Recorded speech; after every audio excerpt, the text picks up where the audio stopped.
6 मार्चला राज्याचा अर्थसंकल्प सादर केला। प्रामुख्यानं हा अर्थसंकल्प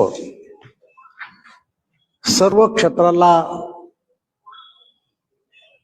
स्पर्श करून न्याय देणारा अशा प्रकारचा हा अर्थसंकल्प आहे। कृषी, औद्योगिक, सिंचन, महिला, युवा आणि सर्व समाज घटकाला या अर्थसंकल्पामध्ये न्याय देण्याचा प्रयत्न केलेला आहे। प्रामुख्यानं शेती क्षेत्रासाठी मोठी तरतूद यावर्षी या अर्थसंकल्पात करण्यात आलेली आहे।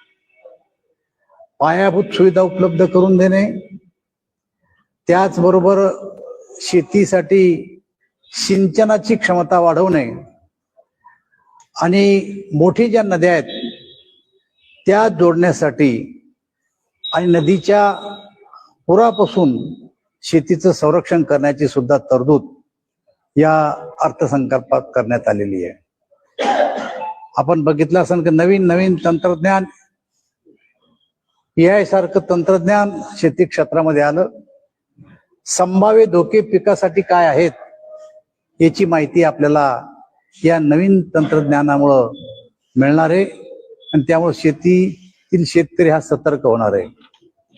महिलांच्या बाबतीमध्ये सुद्धा आपण बघितलं असेल की या देशाचे प्रधानमंत्री यांनी लखपती दीदी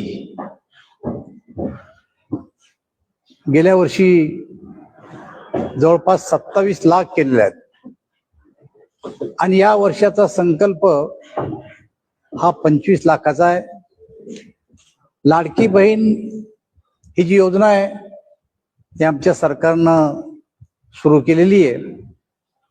या योजनेवर आमच्या विरोधकांनी वेगवेगळ्या प्रकारच्या शंका उपस्थित केल्या की निवडणुकीपुरती ही योजना मतं घेतील, योजना बंद करतील। परंतु 1 वर्षापेक्षा जास्त काळ झाला ही योजना चालू आहे। या योजनेवर भरीव तरतूद आहे आणि आमच्या राज्याच्या मुख्यमंत्र्यांनी स्पष्ट सांगितलं की ही योजना बंद पडणार नाही। त्याशिवाय विद्यार्थ्यांसाठी आंतरराष्ट्रीय शिक्षणाच्या संधी उपलब्ध करून दिल्या आहेत आणि 50,000 स्टार्टअप या राज्यातल्या तरुणांना त्यासाठी प्रोत्साहन दिले जाणार आहे। या आधारे नोकरी मागणाऱ्याऐवजी नोकरी देणारे तरुण या ठिकाणी निर्माण करण्याचा शासनाचा संकल्प आहे। शिवकालीन किल्ले जतन करण्यावर सुद्धा आपल्या सरकारनं प्रयत्न बजेटमध्ये तरतूद केली। सांस्कृतिक ओळख मजबूत करून पर्यटन वाढीची सुद्धा या अर्थसंकल्पामध्ये आपल्या तरतूद करण्यात आली आहे आणि प्रामुख्यानं SC ST साठी या अर्थसंकल्पामध्ये मोठी तरतूद केली आहे। दिव्यांगांना मोठी सवलतही सुद्धा या ठिकाणी दिली आहे। उद्योग आणि रोजगार 50 लाख रोजगार उपलब्ध करण्याचं लक्ष्य या अर्थसंकल्पात घोषित केलेलं आहे आणि मोठे औद्योगिक प्रकल्प या ठिकाणी सुरू करण्यावर सुद्धा शासनानं भर दिलेला आहे। आपण बघितलं असेल की मुंबई असेल, नागपूर असेल, पुणे असेल या ठिकाणी मेट्रोचं जाळं आणि नवीन शहर त्यात ऍड करून, कारण शहरीकरण हे वेगानं वाढतंय, त्या ठिकाणी मेट्रोचं जाळं वाढवण्याचा प्रयत्न आपलं सरकार करतंय। साधारणतः या सगळ्या गोष्टी जर वेळेवर करायच्या असतील तर 7.69 लाख कोटीचं हे आपलं बजेट आहे। यातून या बाबीची वेळेवर पूर्तता केल्या जाईल आणि राज्य सरकार, मला असं वाटतं की मी जे आता सांगितलेल्या या ज्या बाबी आहे या बाबीवर पूर्णपणानं लक्ष केंद्रित करून पूर्ण करण्याचा प्रयत्न करेन। हा अर्थसंकल्प सर्व समावेशक, दूरदृष्टीपूर्ण आणि भविष्याभिमुख आहे। तत्काळ दिलासा, भरीव गुंतवणूक आणि अत्याधुनिक तंत्रज्ञानाचा वापर करण्यावर या अर्थसंकल्पात भर देण्यात आलेला आहे। मला असं वाटतं की या राज्याची आर्थिक घडी नीट बसून औद्योगिकीकरण वाढून सर्व समाजाला या अर्थसंकल्पात दिलासा दिलेला आहे आणि त्यामुळे एक अत्यंत चांगला लोकाभिमुख आणि सर्व क्षेत्राला स्पर्श करणारा अशा प्रकारचा अर्थसंकल्प आपल्या राज्याच्या मुख्यमंत्र्यांनी मांडलेला आहे.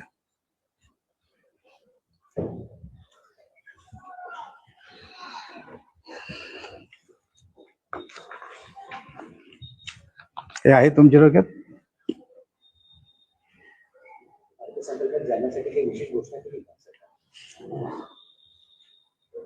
जालन्यासाठी जे काही एक्सप्रेशनल डिस्ट्रिक्ट असतात आहेत आपल्या याच्यामध्ये, आकांक्षी, त्याला मराठीत आकांक्षी म्हणतात, तसे मी सांगतो ना काय जालना आहे त्याच्यात.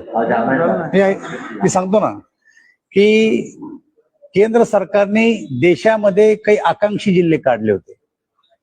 त्यामध्ये मी काही जिल्ह्याला भेटी दिलेल्या आहेत. प्रामुख्याने मी अरुणाचल प्रदेशला भेट दिली, नागालँडला भेट दिली. आणि हे आकांक्षी जिल्हे म्हणजे काय याची त्या वेळेस मी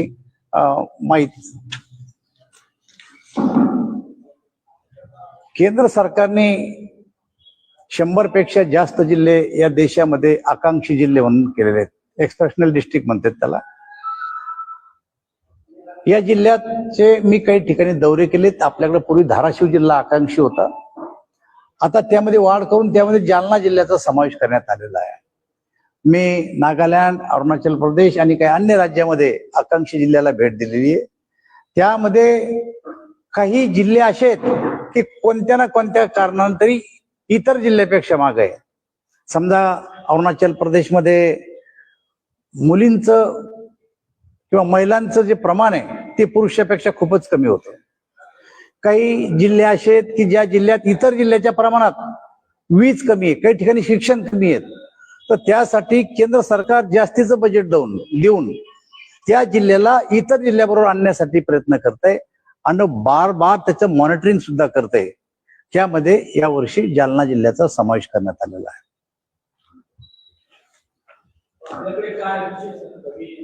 नाही, आता कसं असे सरकारनं आता सर्वे केला असेल, सर्वे करून त्यांच्या रिपोर्टमध्ये काहीतरी कमी सापडले असेल म्हणून त्यांनी जाहीर केला. आता ते जे काय असेल ते आता पुढच्या काळात आपल्याला कळलं.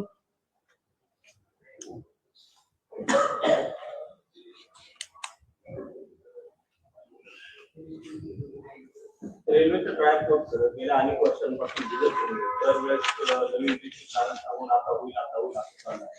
तुमच्या कार्यकालाचा तो प्रकल्प यावर्षी ते पूर्ण होईल का? यावर्षी पूर्ण होईल. त्याचं कारण आहे की हँडलिंग, लोडिंग आणि ट्रान्सपोर्टिंग एवढाच एक विषय बाकी होता. त्याचं टेंडर निघालं आणि ते टेंडर स्वीकारलं गेलं.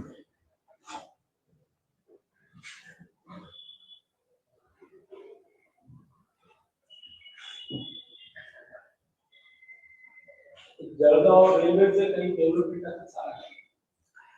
असे आपल्या खासदारने आता एक पत्र दिलंय, ते व्हॉट्सअपवर आलं सुद्धा, तुम्ही वाचलंय असेल, की रेल्वेची अलाइनमेंट बदला.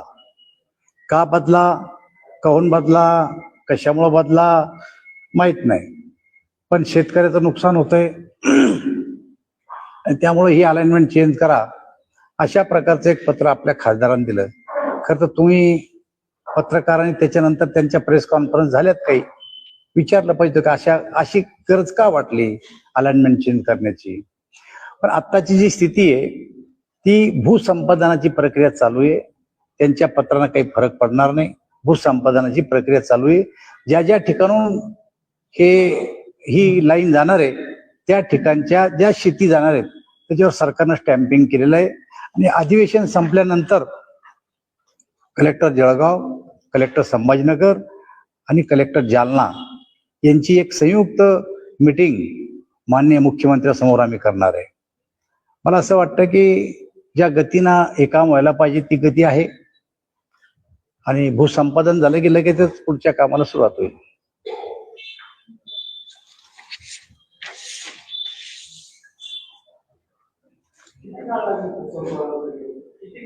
कालावधी